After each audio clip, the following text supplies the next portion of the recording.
சொந்த அக்கா பையன் மேல ஏன் வேண்டான்னு சொல்லக்கூடிய அளவுக்கு அவருக்கு என்ன, அவங்க கிட்ட என்ன ஒரு பிரச்சனை இருக்கு? எங்க அப்பா வந்து பிள்ளைய ஏன் வேணான்றாரு? ராமதாஸ் பிறந்த நாளுக்கு அன்புமணி போனா கூட அவர் பார்க்க மாட்டார். ரெண்டு பேருக்கும் மானம் இருக்கிறதா? இருவரும் மானம் கெட்டவர்கள். என்ன சொல்றது கேளுங்க. விபச்சாரி வெட்கமறியால், இவன் வந்து அரசியல் விபச்சாரி. இது இன்றைக்கு வெடிச்ச பிரச்சனை இல்லை. யானை கொடுத்தா தலையில மண்ணை மாதிரி அடிச்சுக்கிற மாதிரி அடிச்சுக்கிறாங்க ரெண்டு பேரும். அதில் இருந்தவங்க உழைச்சவங்க எல்லாமே வந்து வெளியேறிட்டாங்க. இப்போ இருக்குது காலி பெருங்காய டப்பா. இது ஸ்பிளிட்டு தான் ரெண்டாக உடஞ்சதான் கூறதுக்கு வாய்ப்பு கிடையாது.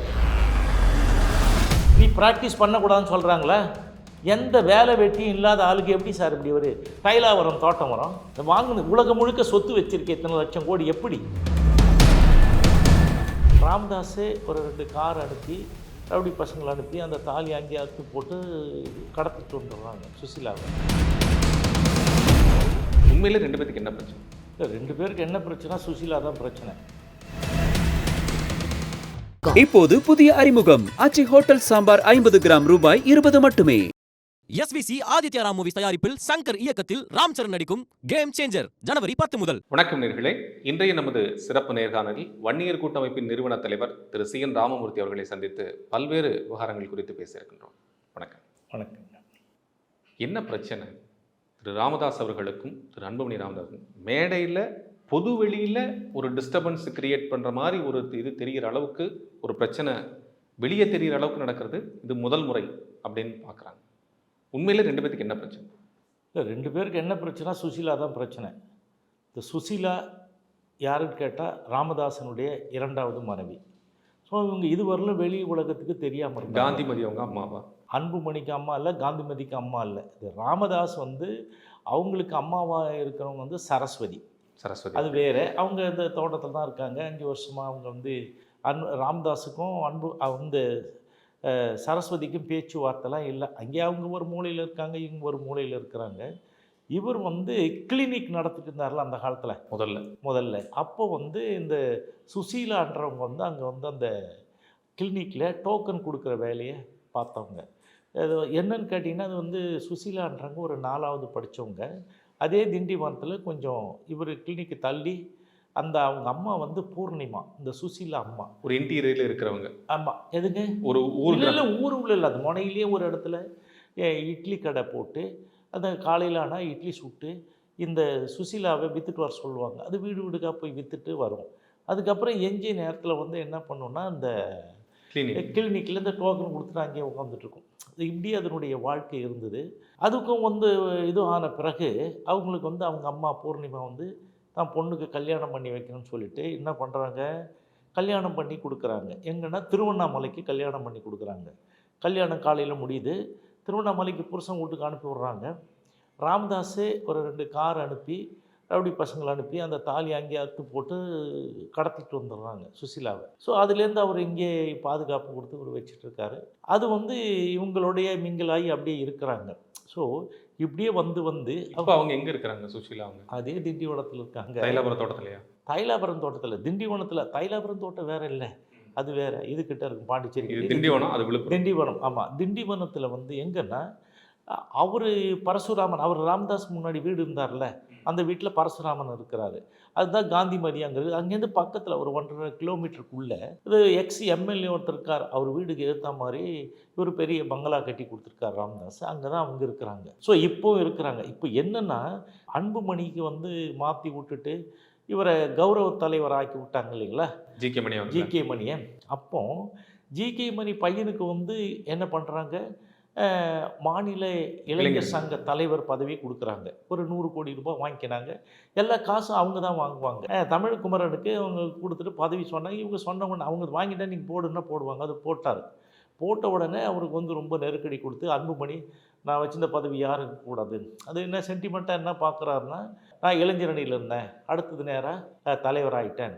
அது மாதிரி தலைவர் பையனுக்கு கொடுத்தா அது தலைவர் வந்து நேரடியாக அடுத்தது தலைவராக என் காலத்துக்கு அப்புறம். நீங்க எப்படி சொல்றீங்க? அவர் குடும்பத்திலேருந்து இன்னொருத்தர் வரக்கூடாது, 4 மாதம் ஆச்சுன்னு சொல்லி இல்லைங்க. அதனால தானே திருப்பி அனுப்புகிறாரு. ஸோ இது மாதிரி வந்த உடனே வந்துடக்கூடாதுன்றதுனால நெருக்கடி பண்ணி அதை பண்ணி நீ போன்னு சொல்லிட்டு அவன் பண்ண இந்த கூத்தில் கலாட்டாவில் எனக்கு வேண்டாம் அப்படின்னு சொல்லிட்டு அவர் வந்து படம் பண்ணுற வேலையை பண்ண போயிட்டார். ஆமாம், அவர் வேலையை பார்க்குற லைக்கா நிறுவனத்தில் சிஇஓவாக இருக்கிறாரு. அதில் நமக்கு பணம் வரப்போகுது. அதில் இந்த புகழுக்காகவும் அரசியல் இருக்கணுன்றதுக்காகவும் தானே வந்த மாதிரி. சரி, இது போன உடனே அடுத்தது இந்த ஃபுல்லாக நிர்வாகிகளை வந்து நியமனம் பண்ணுறது, நிர்வாகிகளை மாற்றுறது, நிர்வாகிகளை மாற்றி அமைக்கிறது, புது பதவி கொடுக்குறது எல்லாம் யார் பண்ணுறது? இதுக்கு முன்னாடி ஒன்றுமே இல்லாட்டாலும் ஜிகே மணி, கோகா மணி தான் பண்ணுவார். அவர் வந்து என்ன போடுவார், அந்த லெட்டரில் நியமன கடிதத்தில் மேலே வந்து ராமதாசனுடைய ஒப்புதலோடு அறிவிக்கப்படுகிறது, அவ்வளோதான் இவர் நியமனம் பண்ணுறாருன்னு. இவர் மாற்றி அமைக்குவார். யார் எதிர்த்து கேள்வியில் எதுவும் கேட்குறதில்ல, ஒன்றும் பண்ண முடியாது. இல்லை, அவர் தான் கரெக்டாக இது ஜிகே மணி இருக்கிற போது அப்படி தான் நடந்த நடைமுறை. இப்போ வந்து நிறுவனருக்குன்னு ஒரு பதவியும் கிடையாது, நிறுவனர்ன்றது ஒரு பெரிய அதிகாரம் படைச்ச இதுவும் இல்லை. இவராக அது மாதிரி பண்ணிக்கின்னு ஆதி காலத்துலேருந்து இருக்கிறதுனால அதில் இருந்தவங்க உழைச்சவங்க எல்லாமே வந்து வெளியேறிட்டாங்க. இப்போ இருக்குது காலி பெருங்காய டப்பா, அதே சும்மா உருட்டிக்கின்னு வேலை காமிக்கிறார் அவர். ஸோ இந்த மாதிரி அவர் பண்ணிகிட்டு இருக்கும்போது இப்போ அன்புமணி வந்து தலைவராக மாற்றுறாங்க. அன்புமணி தலைவராக மாற்றின உடனே சரி என்ன நடக்குது, அன்புமணி பேரில் இதுவரையில் ஒரே ஒரு நியமனம் கூட வந்ததில்லை. சரி, இப்போ தலைவர் தானே நியமனம் பண்ணால் இல்லையே, எல்லாம் இந்த சுசீலா காசு வாங்கிட்டு இவர் மாவட்ட செயலாளர் போடுங்க, இதை பண்ணுங்க அதை பண்ணுங்கன்னா அவங்க எல்லாம் அவர் போடுறாரு. யார்? ராமதாஸ் பேரில் தான் நியமனம் வந்து நீக்கம் வருது. என்னுடைய கட்சி, நான் சொல்கிறவங்க தான் இங்கே இருக்கணும், நான் சொல்கிற கேட்க விரும்பினா வெளியே போகலாம், நான் உருவாக்கின கட்சின்னு உரிமை அவருக்கு தானே இருக்குது. யார் சொன்னது? ராமதாஸ் ஐயா. சட்டத்திட்ட புத்தகத்தில் பார்த்தீங்கன்னா அதில் தெளிவாக இருக்கும், என்னுடைய வாரிசு வராது, என் மகனோ மகளோ வரமாட்டாங்க. அப்போ தான் நான் அதை தான் கேட்டேன், அதனால தான் என் மேலே கோவப்படுறாங்க. இப்போ அன்புமணி யார்? அப்போது உங்கள் பேரன் வராங்களே அவங்க யார்? உங்கள் வாரிசு. ஆமாம், அதை தானே திரு அன்புமணி அவர்கள் சொல்கிறாங்க. வந்து 4 மாதம் ஆச்சு, குடும்பத்தில் இன்னொருத்தரா அப்படின்னு தானே எதிர்ப்பு தெரிவிக்கிறாரு. இதுக்கு முன்னாடி அன்புமணி எத்தனை மாதம் கட்சி வேலை பண்ணிட்டு வந்தார்? அன்றைக்கே வந்தார், சரி உறுப்பினர் வந்து கலைஞர்கிட்ட கூட்டின்னு போனாங்க. கலைஞர்கிட்ட அழைச்சிட்டு போய் சொன்னோன்னே என் பையனை வந்து ராஜ்யசபா எம்பி, அடுத்த நாளே வந்து மத்திய மந்திரி. இவர் என்ன கட்சிக்காக வேலை செஞ்சாரா? இல்லை ₹1 செலவு பண்ணியிருப்பாரா? இல்லையே. இதுக்கு முன்னாடி இல்லைங்க, இதுக்கு முன்னாடி எல்லாம் வந்தவங்கலாம் எப்படி வந்தாங்க? பொன்னுசாமி அவர் என்ன கட்சிக்கு ரொம்ப வேலை செஞ்சாரா? அன்னைக்கு தான் வராரு, உடனே எம்பி சீட்டு நிற்கிறாரு, ஜெயிக்கிறாரு, மத்திய இணை அமைச்சர். அரங்கவேலு அப்போ தான் வராரு, அவர் அரசு பணியில் இருந்தவர். அவர் வராங்க, அவரை சேர்த்துக்கிறாங்க, உடனே மத்திய அமைச்சர் கொடுக்குறாங்க. அது இல்லாமல் பொங்கலூர் பழனிசாமின்னு ஒருத்தர் தெரியும், அவர் அப்போ தான் வராரு இல்லைங்களா? வந்த உடனே சேர்த்துக்கிட்டு மாநில துணை தலைவர் கொடுக்குறீங்க. ரஞ்சித்னு ஒரு நடிகர் வந்தார், அவருக்கும் கொடுக்குறீங்க. இவர் இருந்தார்ல, மன்சூர் அலிகான் கூட வந்தார் இங்கே, அவருக்கும் ஒரு பதவி கொடுக்குறீங்க. ஸோ அது மட்டும் இல்லாமல் ராஜேஸ்வரி பிரியான்னு ஒருத்தர் இருந்தாங்க, அவங்க மாநில இளைஞர் சங்க செயலாளர் பதவி கொடுக்குறீங்க. அவங்க எத்தனை வருஷம் வேலை செஞ்சாங்க, வந்தாங்க உடனே கொடுத்தாங்க. ஸோ இந்த மாதிரி இந்த கட்சிக்கும் இந்த சீனியாரிட்டிக்கும் ஒன்றும் சம்பந்தம் கிடையாது, வேலை செய்ய வேண்டியதில்லை.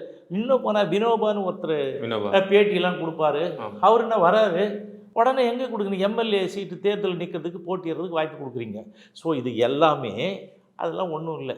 இல்லை, நீங்கள் சொல்கிறீங்க கட்சியில் இருக்கக்கூடியவர்களுக்கு முக்கியத்துவம் கொடுக்கறது இல்லை, மீன்ஸ் சீனியர்ஸ் எல்லாம் அதெல்லாம் ஒன்றும் இல்லை, குடும்ப உறுப்பினர்கள் கொடுக்குறீங்கன்னு குற்றச்சாட்டு வைக்கிறீங்க. அவர் வந்து பரசுராமன் மூந்தன் வந்தாருங்கிறதுக்காக 4 மாதம் கூட ஆகலன்னு சொல்லி அப்புறம் அவ்வளோ கோபப்பட வேண்டிய அவசியமே இல்லையே. அவசியம் என்னன்னா அடிமடியில் கை வைக்கிறாரு. இப்போ எப்படி வந்து அவருக்கு உறுதுணையாக தான் இருக்க போகிறார், ஒரே குடும்பத்துலேருந்து வர்றது. அதுதான் அது வந்து முதல்ல வந்து பொதுக்குழுவில் என்ன சொல்கிறாரு ராமதாஸ், இது வந்து நான் என்கிட்ட உதவியாளர் இருந்தாங்க, நடராசன் இருந்தார், அவர் வந்து நான் சம்பளம்லாம் கொடுக்கல, அதனால் அவர் அனுப்பி விட்டேன். அவர் இங்கேருந்து அந்த வேலைகள்லாம் செய்வார், கட்சிக்காரங்களாம் ஃபோன் பண்ணி கலெக்ஷன் பண்ணி இது நடத்துறது, கூட்டம் நடத்துறது போகிறதெல்லாம் அவர் தான் கவனிப்பார். அதுக்கு அடுத்தது அவர் போனதுக்கப்புறம் நிறுத்தினதுக்கப்புறம் வினோத்னு ஒரு தம்பி இருந்தார், அவர் வந்து தரையிலே உக்காந்துக்குவார், இவர் உக்காந்த சேர்லலாம் உட்கார மாட்டார், அதுவும் பின்னாடி உக்காந்துக்குவார். அவரையும் நான் அனுப்பிட்டேன். இப்போ நான் தான் இருக்கிறேன். நான் வந்து அன்புமணிக்கு ஃபோன் போட்டால் அன்புமணி எடுக்க மாட்டேற மாதிரி, உனக்கு உதவி பண்ணுறதுக்கு ஒரு ஆள் இல்லை, அதுக்கு ஒத்தாசை செய்கிறதுக்கு தான் உன்னுடைய அக்கா பையனாச்சே, அது பொண்ணு இவரை வந்து நீ வந்து பண்ணு அப்படின்னு அப்படி பண்ணுற சொல்கிறார். இதுக்கு எங்கே சதி ஆலோசனை நடக்குதுன்னா சுசீலா அவருடைய இவர் வந்து ரகசிய காதலியாக வச்சுருந்தார். இப்போ வெட்ட வெளிச்சத்துக்கு நான் கொண்டு வந்து சொன்ன பிறகு அவர் 2வது மனைவி மரியாதையாக நம்ம சொல்லி பண்ணோம். அந்த 2வது மனைவியினுடைய பேத்தி, அவங்க தம்பி வந்து பொய்யாமொழியினுடைய பேத்திக்கு வந்து மஞ்சள் நீராட்டு விழா நடக்குது. அந்த மஞ்சள் நீராட்டு விழா இவங்க வந்து போய் உக்காந்துக்கிறாங்களே சரிசமமாக இல்லை, ஒரு குடும்ப சமேதனமாக ஒன்றா உக்காந்து ராமதாஸும் அந்த சுசீலாவும் பக்கம் ஒரே திவானில் உக்காந்துட்டு அந்த ஒரு குழந்தை வச்சுட்டு இருக்கிறாங்க. போட்டு அவர் அந்த இதுக்கு வராரு, திருமண மண்டபத்துக்கு, KRS திருமண மண்டபம்னு சொல்லி திண்டிவனத்தில் இருக்குது. அங்கே வந்துட்டு என்ன பண்ணுறாரு, இங்கே பேசிக்கிறாங்க. அது ஏற்கனவே என்ன சொல்ல, AK மூர்த்தி, கோக்கா மணி, இவங்க எல்லாரும் வந்து என்ன பண்ணாங்க, அந்த சுசீலாவினுடைய பேத்தி, அந்த அவங்க தம்பியினுடைய பேத்திக்கு வந்து வீட்டில் போய் பரிசு பொருள் கொடுக்க சொன்னார். எல்லாம் கொடுத்தாங்க. போய் சந்திக்க சொன்னார், கொடுத்தாங்க. முன்னாள் மத்திய அமைச்சர் எல்லாரும் போனாங்க. அதில் வந்து 5 MLAக்களும் போனாங்க. இவர்கிட்ட சொன்னார், உன் சித்தியை போய் பாருப்பா அப்படின்னு சொன்னார். இவர் மட்டும் அன்புமணி கிட்ட. அன்புமணி போகலை. ஆனால் இந்த நிகழ்வுகளை எல்லாம் அப்படியே வந்து அவருக்கு உடனுக்குடன் வீடியோ காட்சிகளை எடுத்து அன்புமணிக்கு அனுப்பிட்டாங்க. இது இன்றைக்கு வெடித்த பிரச்சனை இல்லை. என்னைக்கு வந்து இந்த தலைவராகிட்டு இந்த மாதிரி இவருக்கு எந்த பதவியும் இல்லாமல் ஒரு டம்மியாக வச்சுருக்காங்க இல்லைங்களா அன்புமணி, அவர் வந்து தான் ராமதாஸே சொல்வார், நீங்கள் வந்து ராமதாஸுக்கு கோயா பால்ஸ் அன்புமணி, அன்புமணிக்கு கோயா பால்ஸ் ராமதாஸ். எப்படின்னா, இப்போ வந்து எங்கள் அப்பா மட்டும் தமிழ்நாட்டில் பிறக்காம வேறு மாநிலத்தில் பிறந்திருந்தா இந்தியாவுக்கே தலைவராக இருப்பார், வெளிநாட்டில் பிறந்திருந்தா உலகத் தலைவராக இருப்பார். அதுக்கப்புறம் இன்னும் இது பண்ணோன்னா, எங்கள் அப்பா இவ்வளோ உழைச்சி எல்லாம் பண்ணார், தியாகம் பண்ணார், அவருக்கு பாரத் ரத்னா பட்டம் கொடுக்கணும் அப்படின்னு சொல்லிட்டுலாம் பேசினாரா இல்லைங்களா? ஸோ அந்த மாதிரி பேசுகிற ஒரு ஆள் தான் அவர். சரி, அவருக்கு இவர் என்ன சொல்லுவார், அன்புமணி மாதிரி ஒரு திறமையான ஆள் இல்லை, அறிவாற்றல் மிக்கவர் இல்லை, இவர்கிட்ட யாராவது எழுத்து பேசி நேருக்கு நேராக சந்தித்து பேசிட சொல்லுங்கள், தமிழ்நாடு முற்றத்துக்கு நிறைய திட்டங்கள் வச்சுருக்கா, அது வச்சுருக்காரு, இது வச்சுலாம் பேசுவார். ஸோ இவர் அவரை புகழ் தான், அவர் இவரை புகழ் தான் இருந்தது. அப்படி புகழ்ந்தாலும் 2 பேருக்கும் ரிஃப்ட் வந்து எப்போ ஆரம்பிச்சுது, ராமதாஸ் பிறந்த நாளுக்கு அன்புமணி போனால் கூட அவரை பார்க்க மாட்டார். ஒரு பனியனும் லுங்கியும் கட்டிக்கணும், கேக் எடுத்துன்னு வந்து அவங்க பேர பிள்ளைங்க எல்லாம் ஒட்டு மொத்தமாக 100 பேர் நீங்களே வெட்டி நீங்களே சாப்பிட்டுட்டு போங்கன்னுவார். அதே மாதிரி சரஸ்வதிக்கு அவங்களுக்கும் இந்த திருமண நாள் நிகழ்வுலையும் அதே மாதிரி தான் பண்ணுவார். எதுக்கும் வர்றதில்லை, போகிறதில்ல. அது இன்னும் அந்த அளவுக்கு அன்புமணி மேலே வெறுப்பு கொடுத்தாச்சு. ஸோ ஓகே, இப்போ வந்து என்ன ஆகுது, MP தேர்தலுக்கு நிற்கிறாங்க. MP தேர்தலில் நிற்கும் பொழுது இவங்க வந்து ஒரு பேச்சுவார்த்தை நடத்துகிறாங்க அதிமுக கூட.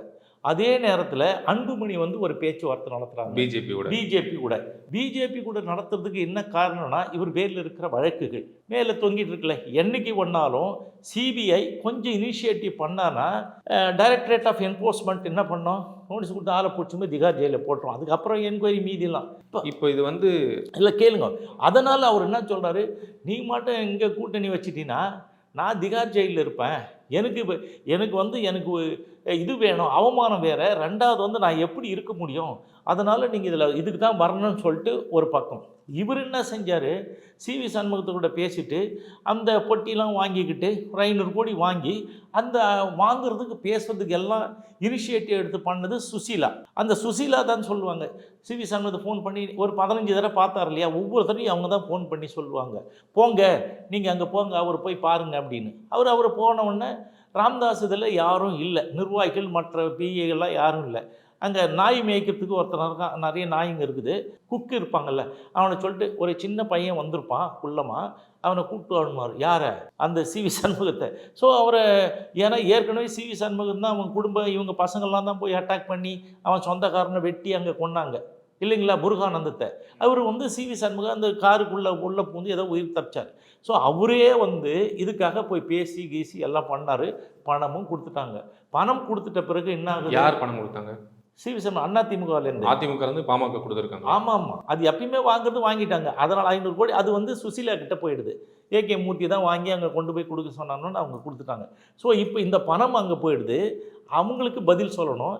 இவர் என்ன சொல்கிறாரு, நான் உயிரோடு இருந்தால் தானே, நானே இங்கே வந்து ஜெயிலுக்கு போயிட்டேன், என்ன இதை விட பெருத்த அவமானம், அதனால நீங்கள் இங்கே தான் வந்தாகணும்னு சொல்லிட்டு சொன்னார். அதுக்கு முன்னாடி பிஜேபி எப்படி விமர்சனம் பண்ணார், பிஜேபி வந்து ஒரு கட்சியே கிடையாதுன்னுவார். பிஜேபியில் வந்து ஒன் வே டிராஃபிக், இங்கேருந்து போனவன் யாரும் திரும்பி வரமாட்டாங்க இந்த கட்சியிலேருந்து. அதில் 23 ex-MLA 2 ex-MP பாமகவிலேருந்து நேராக போயிருக்கிறாங்க. அது இல்லாமல் பிஜேபிக்கு ஏதாவது மார்க் போடு அப்படின்னா என்ன சொல்கிறாரு, 0 கீழே ஏதாவது இருக்குதா சொல்லுங்கன்னாரு.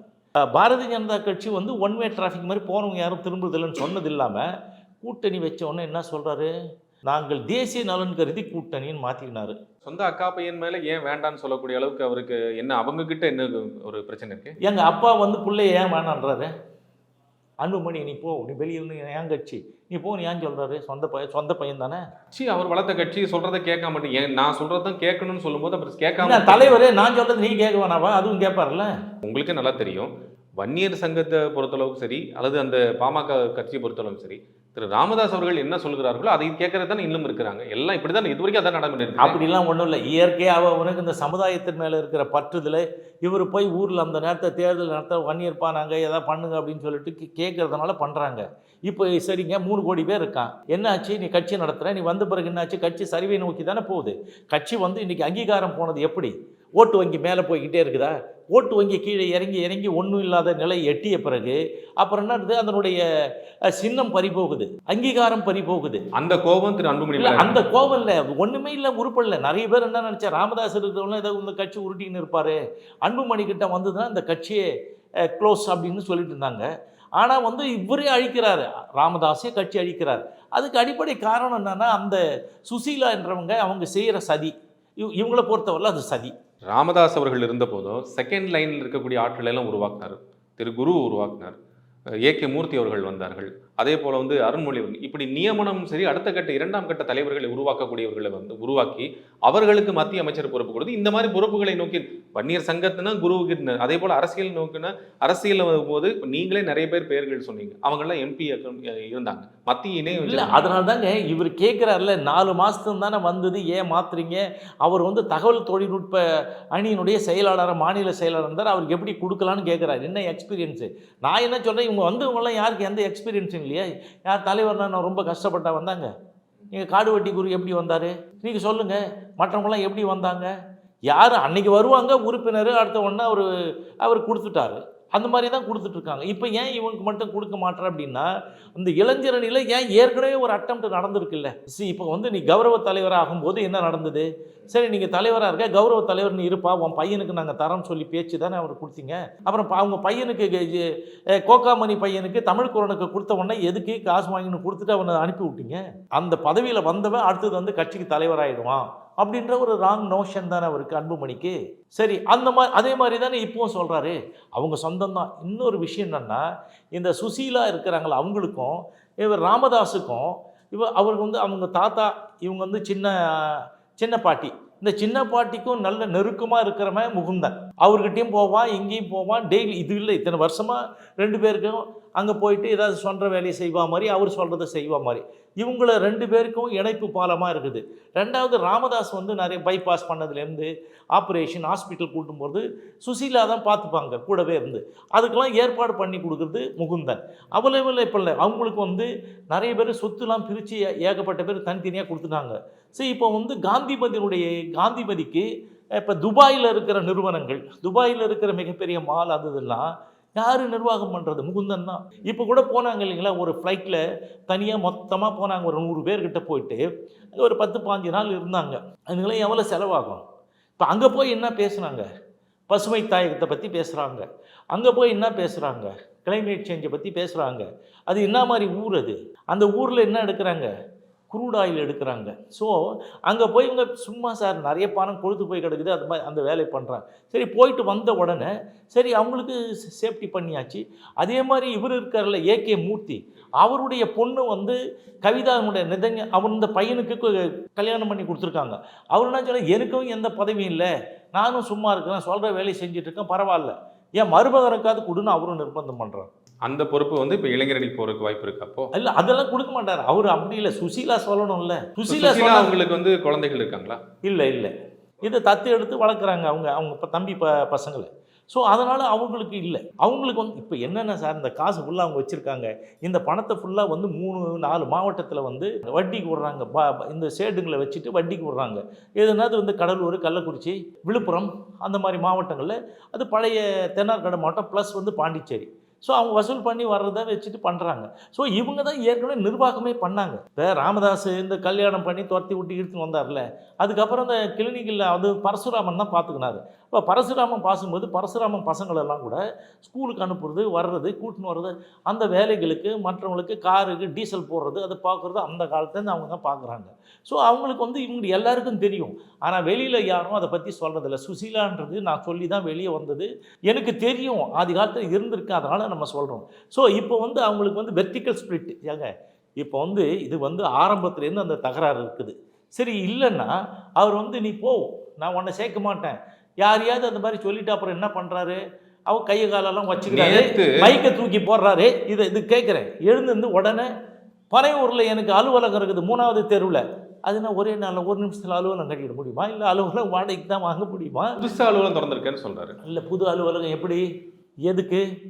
நீ அலுவலகம் தானே, எல்லாம் ஏற்பாடு தானே, ஏற்கனவே எல்லாம் முடிவு தானே பண்ணியிருக்கீங்க. இல்லை 2 பேரும் நாடகம் ஆடுறீங்க. நீங்கள் வந்து நான் இப்படி சொல்கிறேன், நீ போய்க்குப்பா, நீ போயிட்டு நீங்கள் வந்து பிஜேபியில் போய் சேர்ந்துட்டு நீ பிஜேபியில் உன் வழியை பாரு.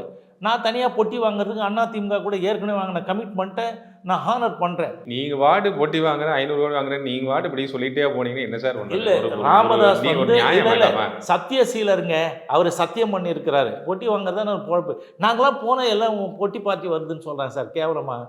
நாங்கள் இந்த மஞ்சள் கொடியை கட்டிட்டு எங்கள் இதுக்கு வேறு இருந்தாலும் மஞ்சள் கொடியை கட்டிட்டு போய் இறங்கினா அந்த ஒரு ஐயோ பொட்டி பார்ட்டி வந்துடுச்சு, சூட்கேஸ் பார்ட்டி, கேவலம் தான் சார். 2வது வந்து என்னன்னு கேட்டிங்கன்னா, இது எல்லாம் ஊரறிஞ்ச ரகசியம், நான் என்ன சொல்கிறது இதில். இது மாதிரி இவங்க பண்ணிகிட்டு இருக்காங்க. இல்லைனா எந்த வேலையும் உடனே அவர் என்ன பண்ணுறாங்க, மருத்துவ லைசன்ஸை கேன்சல் பண்ணுறாங்களா, நீ ப்ராக்டிஸ் பண்ணக்கூடாதுன்னு சொல்கிறாங்களா? எந்த வேலை வெட்டியும் இல்லாத ஆளுக்கு எப்படி சார் இப்படி ஒரு தைலாவரம் தோட்டம் வரும்? வாங்குது உலகம் முழுக்க சொத்து வச்சிருக்க இத்தனை லட்சம் கோடி, எப்படி? எம்எல்ஏ எலெக்ஷன் எத்தனை தெரியுங்களா? 8வது. இப்போ வந்ததுன்னா இவங்க கட்சி ஆரம்பித்து 8வது எம்எல்ஏ தேர்தலை, சட்டமன்ற தேர்தலை இந்த பாமக சந்திக்குது. அதே மாதிரி 10வது எம்பி தேர்தல் அடுத்து வந்ததுன்னா 10வது எம்பி தேர்தலை அவங்க சந்திக்க. அப்போது அதனால் அவங்களுக்கு என்ன, திரு ராமதாஸ் அவர்களுக்கு வந்து ஒரு வருத்தம் இருப்பதாகவும், அதாவது அன்புமணி அவர்கள்கிட்ட கொடுக்கப்பட்ட பிறகு தொடர்ச்சியாக 2016 ஏன்னா 2016 தனிப்பட்ட முறையில் நின்னார், மாற்ற முன்னேற்றம் அன்புமணி அப்படின்னு அவரை ஃபோக்கஸ் பண்ணி முதலமைச்சராக வச்சு பண்ணாங்க. அதுக்கப்புறம் தொடர்ச்சியாக வந்திருக்கக்கூடிய தேர்தல்களில் பெரிய அளவுக்கு நீங்களே சொன்னீங்க அந்த வாக்கு விகிதம் வந்து ரொம்ப குறைஞ்சிருக்கு அப்படின்னு. அந்த ஒரு அதிருப்தி தான் அவர் மேலே வெளிப்பட்டிருக்கு. மற்றபடி அதுக்கும் அது என்னங்க, யார் எக்கேடு கேட்டாங்க. இப்போ என்னாச்சு எம்எல்ஏ எலெக்ஷனுக்கு அப்படி பார்த்தா கட்சி வந்து இவ்வளவு தூரம் வளர்ந்துருக்கு. கட்சி வளர்த்திருக்கு 34 வருஷமா கட்சி வளர்த்தி இருக்கிறது வந்து அப்படி விட்டு போன்னு நினைப்பாங்களா? யாருங்க? திரு ராமதாஸ் அவர்கள். அது வேணான்னு யார்? ராமதாஸா? எக்கேடு கேட்டால் யாருன்னா எனக்கு என்ன வருமானம் வருது?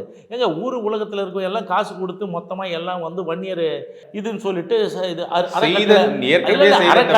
ஏற்கனவே செய்த தவறை மீண்டும் செய்ய மாட்டோம். இந்த முறை நாங்கள் அங்கம் வகிக்கக்கூடிய, அது என்ன சொன்னா கூட்டணியில் நம்ம அங்க வைக்கணும்னு சொல்ல, நாங்கள் அங்கம் வகிக்கக்கூடிய கூட்டணியில ஆட்சியில அமைச்சரவையில் நாங்களும் பொறுப்புல இருப்போம் அப்படின்னு சொல்லி அவ்வளவு தெளிவாக சொல்லக்கூடியவர்கள். நீங்க விட்டு போட்டு போனா போன்னு சொன்னாங்க. அது ஏற்கனவே என்ன சொன்னாங்க, நாங்க திமுகவோட கூட்டணி வைக்க மாட்டோம், நாங்க கூட்டணி வச்சது தப்பு, ஆட்சி அமைக்கிறது அதுக்கு இல்லை, நாங்க ஆட்சி கூட்டணி வச்சது தவறு, உங்களிடம் நாங்கள் பகிரங்கமாக மன்னிப்பு கேட்கிறோம். ஊரா போய் மன்னிப்பு கேட்டவங்க தானே, அது தெரியுமா உங்களுக்கு? ஊரா போய் மன்னிப்பு கேட்டவங்க இவங்க 2 பேர் அப்பனும் பிள்ளையும் போயிட்டு நாங்கள் தப்பு பண்ணிட்டோம், எங்களை மன்னிச்சிருங்க, இந்த ஒரு தவறை எந்த ஒரு காலத்திலையும் பண்ண மாட்டேன்னு சொல்லிட்டு கொஞ்ச நாள்ல என்ன திமுகவோட கூட்டணி இல்லை, திராவிட இயக்கங்களோட கூட்டணி இல்லைன்னு சொல்லுவார். எதுக்கு சார் அவர் அந்த மாதிரி சொல்லிட்டு இருக்காரு? இந்த சமுதாயம் என் பின்னாடி இருக்குது அப்படின்னு சொல்லிட்டு இந்த மற்ற மக்களை நம்ப வச்சு அவர் வந்து கழுத்து இருக்கிறார். ஸோ 11 ஆண்டு காலம் மத்திய அமைச்சர்கள் இடம்பெற்றார்கள், 7 மத்திய மந்திரிகள் இருந்தார்கள். அதனால் அவங்களுக்கு வந்த வசூல், அதனால் அவர்கள் பெற்ற இது, அதனால் அவங்களுக்கு கிடைத்த பப்ளிசிட்டி, அதை வச்சு தான் ஊடகங்கள் அவங்க சொன்ன உடனே செய்தி வருது. இப்போ நம்ம சொன்ன உடனே எல்லாம் ஒரே நாளில் போடுறாங்களா? இல்லையே. நான் சொல்கிறது அந்தந்த மாவட்டங்களில் போய் பேசினா கூட அது மாவட்ட செய்தி, அது சின்னதாக போட்டுரும். ஆனால் இவங்க சொன்னால் ஊர் உலகத்துக்கே எல்லாத்தையும் ஒன்றும் இல்லாத இத்து போன விஷயத்துக்கு கூட அறிக்கை வர்றது. பாமக அன்புமணி அணி பாமக ராமதாஸ் அணின்னு மாறப்போதா? அன்புமணி அணி இல்லை, இவர் மாட்டு இருப்பார், அவர் ஒரு மாட்டு இருப்பார். நடவடிக்கை ஒரே கட்சிக்கு எத்தனை பேர் உரிமை கொண்டாட முடியாது? இல்லை ஒரே கட்சியில் அவரே சொல்லிட்டாரு. நிறுவனர் வந்து எதுவும் இல்லை, என் சொந்த செலவில் வரவேன், சொந்த இதில் போவேன், என் மகனோ வரமாட்டாங்கலாம் சொல்கிறாரு. அப்புறம் எப்படி இவர் என்ன சொல்லுங்க. இது வந்து பதிவே பண்ணியிருக்கிறாங்க. எதில்? கட்சியினுடைய ப்ரீஆம்பிள் இருக்குல்ல, அதுலேயே இது தானே இருக்குது. ஸோ இதில் யார் இப்போ என்ன சொல்கிறாங்க, வெளியில் வந்த உடனே என்னாச்சு, அன்புமணி வாழ்க்கை இவர் தானே கூட்டுன்னு போனார். கூட்டுன்னு போனவங்கள யாரை கூட்டுன்னு போனார்? உணவு கொடுத்து, உற்சாக பானம் கொடுத்து, கை செலவுக்கு காசு கொடுத்து அன்புமணி கூட்டின்னு போகிறாரு. சின்ன பசங்களை அவங்க தான் கத்துறாங்க. அவர் என்ன சொல்கிறாரு, ஸ்பிளிட்டு ஏற்கனவே முடிவாயிடுச்சுங்க. அது எப்போ வந்து அந்த இதில் இவர் போய் உக்காந்து எல்லாம் வெளியே வந்துச்சோ அப்போவே கதை முடிஞ்சு போச்சு. காசு இவர் எதுவும் கொடுக்கறது இல்லை. இந்த யார் அன்புமணி யாரு கொடுக்கணும்? இவர் சுஷீலாவுக்கு. ஓ, அவங்களுக்கு. ஆமாம், அவங்களுக்கும் கொடுக்கணும், இவங்களுக்கு கொடுக்கறது இல்லை. ஸோ இந்த மாதிரி அவங்க வர்றதுன்னா அவங்களே வச்சுக்கிறாங்க. இந்த அறக்கட்டளைக்கு வரணும், யாராவது ஒருத்தர் வந்தாப்பா நான் வந்து இந்த காட்டில் இருக்கிறேன், எனக்கு வந்து யாரும் சப்போர்ட்டுக்கு இல்லை, அதனால் என்னை எங்கேயாவது கூட்டின்னு போங்கப்பா, நான் வரேன் அப்படின்லாம் பிச்சை எடுக்கிற மாதிரி எடுத்து அந்த சுஷீலா கிட்ட கொடுத்துருவார்.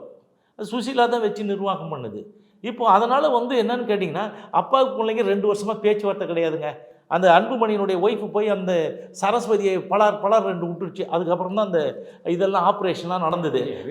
அடுக்கடுக்கா நீங்கள் வாட்டு குடச்சாட்டு நான் இல்லை, நீங்கள் இல்லைன்னு சொல்லுங்கள், உதவாங்கன்னு. அதுக்கப்புறம் அது அந்த அம்மா அடங்கி ஒடுங்கி அப்படியே அமைதியாகிடுது. அப்படிதான் ராமதாஸ் சொல்கிறாரு பத்திரகாளி, அப்புறம் வேற என்ன.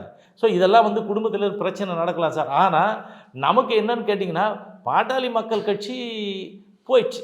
இதுக்கப்புறம் வந்து எழுந்து நிற்கிறது வந்து வாய்ப்பு கிடையாது, நிலைகுலைந்து போச்சு. அதில் இருக்கிற தொண்டர்கள் இருக்கான்ல, நேர்மையானவன், எந்த இதுவும் அனுபவிக்காதவன், அந்த காலத்துலேருந்து இருக்கிறாங்க இல்லையா, அவங்கெல்லாம் பார்க்குறாங்க இது தலையில் வாரி தானாக இதுக்கு கொழுப்பு வந்தால் யானை கொழுத்தா தலையில் மண்ணை வாரி அடிச்சிக்கிற மாதிரி அடிச்சிக்கிறாங்க 2 பேரும். இது ஸ்பிளிட்டு தான் 2ஆக உடஞ்சதாக கூறதுக்கு வாய்ப்பு கிடையாது. அவங்க 2 பேரும் சேர்ந்தாங்கன்னு வச்சுக்க, இப்படிலாம் பேசிட்டு போய் சார் 2 பேருக்கும் மானம் இருக்கிறதா? இருவரும் மானம் கெட்டவர்கள். நான் சொல்றது கேளுங்க, நீ எப்படி வேணாலும் சொல்லுங்க, இருவருக்கும் வெட்கம் இல்லை.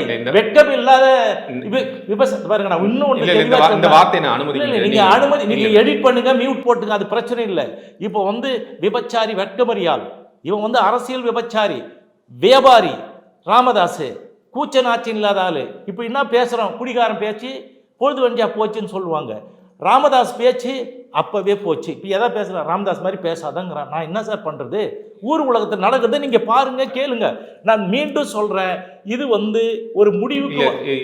நீங்கள் வந்து நீண்ட காலமாக இது ஒரு சங்கத்திலையும் ஒரு அமைப்பிலும் இருக்கிறீங்க, அரசியல் வாழ்க்கையில் பல. நாங்கள் பாட்டாளி மக்கள் கட்சி, நீங்கள் வந்து பல காலமாக அரசியல் கட்சி இருக்க ஒரு கூட்டமைப்பு பற்றி நீங்கள் இப்படி பேசுவது சரியா இருக்கா? நீங்களே யோசித்து. நான் பேசுவது முற்றிலும் உண்மை, இது யாரும் சொல்ல முடியாது. நான் வந்து ரொம்ப அன்பா பண்பா மரியாதையா, இதுக்கு முன்னாடி எத்தனையோ காலம் என்னை கூட அவர் ரொம்ப கேவலமாக பேசும்போது கூட மரியாதையோடு வயசுக்காக நான் பேசினேன். அவன் என் ஃப்ரெண்டு தானே, நாங்களாம் நான் வயசு ரொம்ப பெரிய டிஃப்ரெண்ட்டா? நான் இதுதான் ராமதாஸ்னு அறிமுகப்படுத்தின தலைவர். நான் 20% ஒதுக்கீட்டில் அவனுக்கு சேர்த்து வாங்கி கொடுத்து கையெழுத்து போட்ட தலைவர் நான்.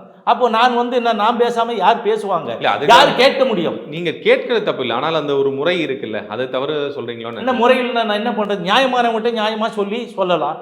இல்லை செத்து போன 25 பேருக்கு ஒன்றும் பார்க்க மாட்டேற, நீ எல்லாம் கேவலமாக பேச, தாலி ஏற்ற முண்டச்சிக்கலாம், ஏன் வர நீ பேசுகிற, எவ்வளோ கேவலமான வார்த்தை. அவர் பேசுறதுலாம் நீங்கள் கேட்டிங்கன்னு வச்சுங்க மயக்கம் போட்டுருவீங்க. அன்புமணி வந்து பெரிய பல்கலைக்கழகம், ராமதாஸ் வந்து கல்லூரி தான். நீங்கள் கேட்டு பாருங்கள், யாராவது கேட்டு பாருங்கள், என்ன ஏதாவது உங்க நெருக்கமாறவங்க அவர் என்ன எப்படி பேசுவார், அந்த லார்ட் லபக்தாஸ்ன்னு கேளுங்க, அப்படி பேசுவார் மாதிரிங்க. நான் சொன்ன வார்த்தை மாதிரி பேசுவார், அதிகமாக பேசுவார். பொறுத்திருந்து பார்க்கலாம் அடுத்த கட்ட நகர்வுகள் எப்படி இருக்கு என்பதை. இதுவரைக்கும் உங்களுடைய கருத்துக்களையும் உங்களுடைய நேரத்தையும் எங்களுக்கு பகிர்ந்து மிக்க நன்றி. நன்றி சார். இப்போது புதிய அறிமுகம் ஆச்சி ஹோட்டல் சாம்பார் 50 கிராம் ரூபாய் 20 மட்டுமே. SVC ஆதித்யா ராம் மூவிஸ் தயாரிப்பில் சங்கர் இயக்கத்தில் ராம் சரண் நடிக்கும் கேம் சேஞ்சர் ஜனவரி 10 முதல்.